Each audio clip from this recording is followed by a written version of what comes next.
All right, you're going to start out with browning a couple of pounds of ground beef. Put the tomato sauce right on top.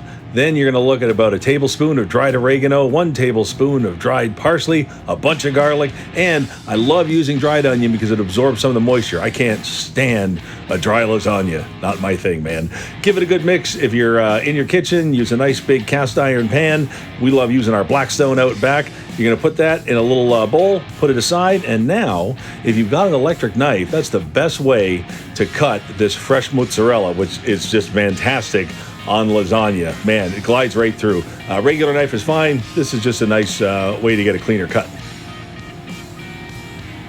All right, so now you're going to add a tablespoon of dried parsley, 1/4 cup of shredded Parmesan, and salt and pepper to taste, and give it a good mix. This is good stuff. Make sure you have a spoon handy. You always want to try this. Keep trying it. Try it again. Grab your lasagna pan.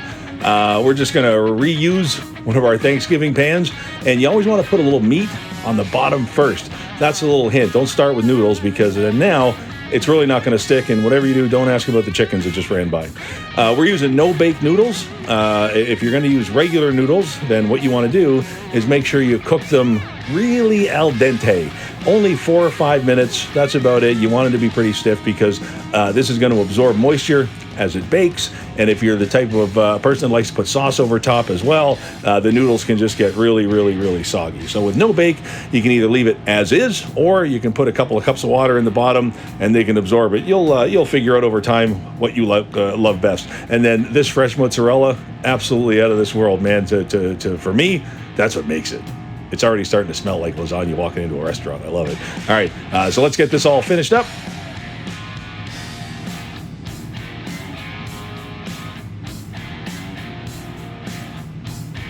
And for the last layer, a little more meat and a couple of more on top. So you want to make sure that you put some tin foil on this to start its journey in the oven. All right, and in fact, let's have a look here. You're going to start it with the foil at 375 for 15 minutes. Take the foil off and then bake it at 400 degrees for another 20 minutes. And a little tip there, if you want this to be really good, make sure you let it rest for about 10 or 15 minutes before you cut into it. And then that way, it doesn't fall apart when you try and pick it up. Garnish it with a little bit of parsley, give it a cut, and away we go. This is a good one. Guys, enjoy. My name's Mark Gill. This is Marks on the Grill, and this was a tasty lasagna.